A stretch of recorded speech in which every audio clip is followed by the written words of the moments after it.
Jadi di sini gue udah pakai Xiaomi 11T Pro untuk jadi daily driver gue selama kurang lebih 3 bulan ke belakang lah ya. Yang mana sebelumnya tuh gue pakai iPhone XR untuk daily driver gue. Dan di sini gue bisa bilang kalau gue nyesel beli HP ini. Tapi mungkin sebenarnya nyeselnya itu bukan karena alasan yang kalian pikirin sih. Terus kenapa dong nyeselnya? Ayo kita bahas bareng-bareng.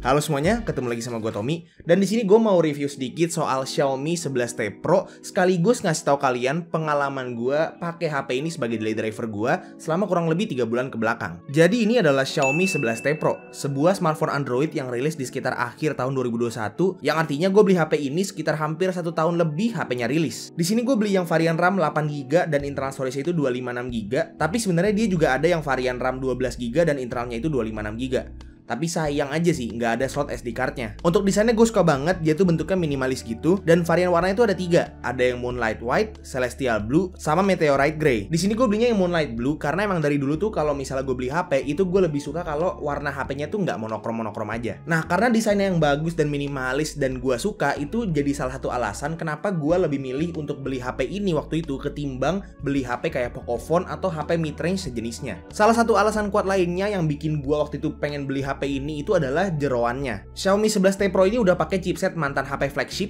Snapdragon 888 yang juga bikin HP-nya itu bisa pakai sinyal 5G. Tapi itu bakal gue bahas lebih lanjut nanti. Dan untuk software bawaannya itu Android 11 dan MIUI 12 yang bisa di-upgrade ke maksimal Android 13 dan MIUI 14. Yang artinya sejak HP ini rilis, dia itu dapat 3 tahun software update Android dan 4 tahun security patch dari MIUI-nya. Lumayan banget sih kalau misalnya ingat HP ini tuh adalah HP mid-range yang harganya cuma di sekitar 6 jutaan aja gue belinya. Dan gue beli HP ini tuh dalam kondisi baru di Mi Store Gading Serpong. Nah, selain jeroannya yang mantep, HP ini tuh luarannya nggak dilupain juga sama Xiaomi. Ukuran layarnya 6,67 inci dan pakai screen AMOLED yang udah Dolby Vision juga, Gorilla Glass Victus juga, refresh rate-nya 120Hz, dan max brightness-nya itu ada di 1000 nits. Jadi nggak perlu khawatir sama sekali kalau layar HP-nya dibawa keluar siang-siang bolong. Bodinya juga kerasa sleek, tipis, enak dipegang di tangan, ujung-ujungnya juga rounded, jadi enak di grip. Pokoknya secara build quality itu udah oke banget lah ya. Untuk speakernya ada 2, di atas sama di bawah HP-nya. Dan speakernya ini udah ditune langsung sama Harman Kardon cuy. Tapi jujur aja gue nggak bisa bedain speaker yang udah ditune sama Harman Kardonnya langsung sama speaker yang mungkin aja udah ditune sama mas-mas ITC ya. Tapi kalau misalnya masalah volume, gue bisa bilang dengan percaya diri kalau volume dari speaker HP ini tuh udah mantep banget. Kayak gue tuh udah nggak butuh Bluetooth speaker lagi kalau misalnya pengen dengerin lagu di kamar kecil gini ya. Karena di itu speaker udah kenceng banget cuy, udah kayak Bluetooth speaker gitu.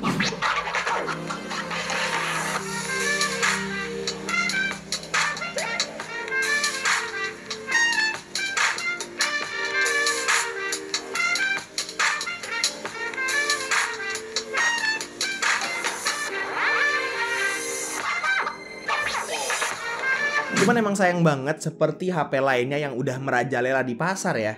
Dia itu udah nggak ada headphone jacknya. Untuk kameranya jujur gue juga suka banget. Dia punya kamera belakang ada 3. Dan main kameranya itu tuh 108 megapiksel dan bisa rekam video up to 4K 60fps dan 8K 30fps.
Sama nggak lupa juga ada mode Pro yang bisa atur-atur settingan kameranya kayak pakai kamera beneran. Terus untuk kamera depannya itu cuma satu, jadinya nggak bisa wide. Tapi sebenarnya dia punya kamera depan udah lumayan wide juga, dan untuk portraitnya not bad juga lah ya. Oke, jadi ini dia tes kamera depan, plus dia juga ada fitur kayak semacam cardioid mic gitu, cuman dia namanya frontal sound. Jadi di sini harusnya suaranya itu lebih kedengaran dari gua aja dari depan kameranya, dan suara-suara dari belakang HP-nya tuh harusnya nggak kedengeran.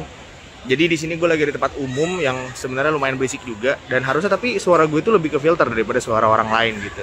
Jadi ini dia tes kamera depannya lumayan oke, cuman ya itu ini agak geter sedikit ya di sini, lumayan geter kalau gue jalan, dan ini bakal gue jelasin nanti. Jadi ini ada alasannya kenapa gue kalau misalnya pakai kamera depan dan kayak ngevlog gini itu ada geter-geternya.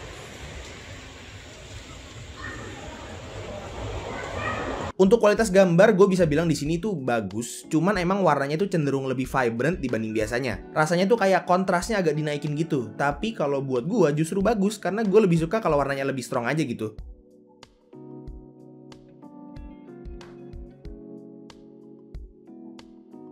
Satu hal lagi yang bisa gue banggain dari HP ini itu adalah chargernya. Di sini Xiaomi ngasih HP ini fast charging charger yang bukan 30 watt, bukan 50 watt, bukan juga 70 watt, tapi 120 watt.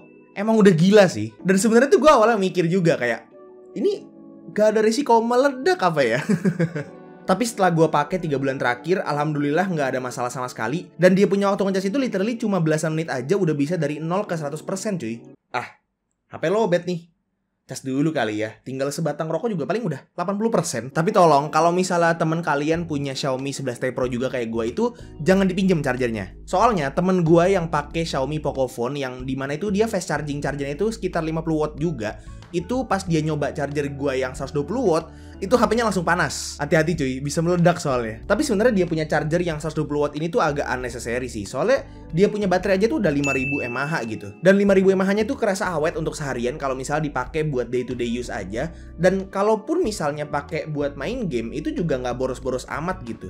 Untuk main game multiplayer ramean kayak PUBG Mobile dengan settingan graphics medium dan frame rate ekstrim, satu match di Erangel cuma habisin 11% aja. Dan untuk game berat kayak Genshin Impact, main 30 menit cuma habis 15%, dan Honkai Star Rail main 30 menit habis 17%. Not bad kan? Paling hal terakhir yang bisa gue banggain dari HP ini tuh kelengkapannya. Dia tuh tetap ada fingerprint sensor buat security-nya, di pembelian juga langsung dapat charger, jadi nggak usah beli-beli lagi, dapat case silikon juga, dan yang paling penting, tetap ada infrared blasternya cuy. iPhone lu bisa kayak gitu nggak? Nah, jadi itu dia review singkat gue terhadap Xiaomi 11T Pro ini setelah kurang lebih 3 bulan pemakaian. Dan sekarang gue pengen jelasin ke kalian kenapa gue itu nyesel beli HP ini. Yang pertama, itu performanya. Well, yes, secara di atas kertas Snapdragon 888 itu udah harusnya nggak ada masalah sama sekali untuk performa ya. Terutama buat main game gitu ya, kayak main game-game berat gitu. Tapi ternyata saya tertipu! Memang, dengan Snapdragon 888 ini kita bisa unlock max settings dari semua game HP. Dan sebenarnya kalau dipakai buat main game kayak Mobile Legends, PUBG Mobile, COD Mobile, ya lah itu mah enteng-enteng aja gitu, nggak ada kerasa sama sekali. Tapi pas gue pakai HP-nya buat main game-game berat kayak misalnya Genshin Impact, Honkai Star Rail, disitulah mulai terjadi tipu daya dari Xiaomi. Jadi gini, awalnya memang main 2 game ini lancar-lancar aja sih. Tapi ketika udah mulai panas HP-nya, mulai dah tuh. Performa HP-nya sengaja diturunin sama Xiaomi supaya HP-nya tuh nggak overheat. Otomatis gamenya juga lama-lama nggak keangkat. Dari yang tadinya 60 FPS itu bisa turun drastis ke 15 FPS-an. Bener-bener kecewa banget gue sama hal itu ya. Karena tuh gue sekarang lagi aktif banget main Honkai Star Rail kayak, duh, dipakai main setengah jam aja langsung kayak patah-patah cuy. Dan ini juga sebenarnya udah pernah dibahas sama Bapak David dari Gadget In. Jadi sebenarnya ini kayaknya gua aja sih yang ngeyel dan akhirnya kena batunya. Kayaknya ini terakhir kalinya gua ngeyel sama beliau sih. Tapi sebenarnya si Snapdragon 888 ini bikin day-to-day activities tuh jadi smooth banget. Belum lagi layarnya yang juga udah 120Hz. Pokoknya selama nggak dipakai buat main game berat, itu Snapdragon 888-nya bikin semuanya itu kerasa jadi smooth banget. Yang kedua, yaitu kameranya itu nggak ada OIS-nya. Sumpah ya, gue tuh awalnya mikirnya tuh keberadaan OIS dalam kamera HP itu sebenarnya mungkin nggak penting-penting amat buat gue, karena toh gue nggak bakal ngambil banyak-banyak video pakai HP juga. Dan bener, awalnya gue coba take video siang-siang pas lagi terang, tanpa OIS pun stabil banget, nggak ada getar-getar nggak jelas, bahkan sambil naik motor atau jalan pun itu nggak goyang-goyang. Begitu nyoba ambil video pas gelap, Masya Allah, gempa-gempa dah tuh. Jadi hikmahnya itu adalah OIS itu penting adik-adik. Dan yang ketiga yang bikin gue nyesel banget beli HP ini tuh adalah timing. Timing gue beli HP ini itu jelek banget. Kenapa gue bisa bilang kayak gitu? Karena gini, waktu gue mau beli HP ini, gue bandingin sama saingan HP mid-range lain, yang mana waktu itu tuh ada dua. Ada Samsung Galaxy A53 sama Poco F4 GT. Kenapa nggak milih Samsung Galaxy A53? Alasannya simple, HP-nya jelek. Dan kenapa nggak milih Poco F4 GT? Karena harganya tuh bedanya agak jauh. Soalnya gue rasa waktu itu tuh kayaknya tuh Snapdragon 8 Gen 1 tuh nggak butuh-butuh amat ya. Kayaknya tuh Snapdragon 888 udah cukup sih. Soalnya gue tuh kayaknya nggak bakal main game HP yang sering-sering amat gitu. Dan mungkin ada yang nanyain, kenapa nggak beli Xiaomi 12T aja bang? Karena 12T itu jelek dan 12T Pro itu nggak masuk ke Indonesia. Mungkin kalau misalnya pas gue mau beli HP dan 12T Pro itu masuk ke Indonesia, mungkin aja gue bisa beli karena dia itu lebih murah daripada Poco F4 GT dan udah Snapdragon 8 Gen 1 juga. Cuman masalahnya nggak masuk, jadi ya... ting. Nah, kenapa gue bilang timingnya jelek? Karena gue itu harusnya nunggu bentar lagi sebelum beli HP-nya. Karena literally sebulan setelah HP ini gue beli, Samsung Galaxy A54 itu keluar. Dan sekarang Samsung A54 tuh populer banget cuy dari price to performance-nya. Dan kalaupun waktu itu gue ada kesempatan buat beli Samsung A54, gue pasti beli ketimbang HP ini. Cuman waktu itu belum ada, dan adanya tuh Samsung A53 yang jelek banget. Udah gitu, nggak lama setelah gue beli HP ini, tepatnya sekitar 2-3 bulan lah ya. Pokoknya bulan Mei inilah, Xiaomi Poco F5 di-announce dan perkiraan harganya tuh di sekitar 4-6 jutaan juga. Jadi hikmah yang bisa diambil dari pengalaman gue ini adalah, kalau misalnya kalian pengen beli HP, sabar. Kalau mau ganti HP, sabar dulu. Kalau bisa, beli HP-nya itu di pertengahan tahun aja, jangan di awal tahun kayak gue. Ini gue akuin gue emang bodoh. Tapi walaupun ada rasa penyesalan terhadap pembelian gue di Xiaomi 11T Pro ini, gue bisa bilang dengan percaya diri kalau gue tetap enjoy aja sih pakai HP ini untuk jadi daily driver gue. Dan sama sekali nggak ada penyesalan untuk gue pindah dari iOS ke Android untuk jadi daily driver. Jadi itu dia sedikit banyak cerita gue tentang Xiaomi 11T Pro kesayangan gue ini. Semoga kalian bisa terbantu dan terhibur sama video ini. Seru juga ya bahas HP. Apa mulai sekarang gue jadi content creator HP aja? Oke, jadi itu aja untuk video hari ini. Thank you banget ya udah nonton dari awal sampai akhir. Kalau misalnya kalian suka videonya, silahkan like dan kasih tau ke teman-teman kalian. Dan kalau misalnya kalian nggak suka videonya, silahkan kasih tau ke gue. Jangan lupa juga untuk subscribe supaya kalian nggak kelewatan video-video gue yang selanjutnya. Dan jangan lupa juga untuk follow semua sosial media gue yang udah gue taruh di deskripsi di bawah. Itu aja untuk videonya. Sekali lagi thank you banget yang udah nonton dari awal sampai akhir. It's been your boy Tommy. And as always, peace out.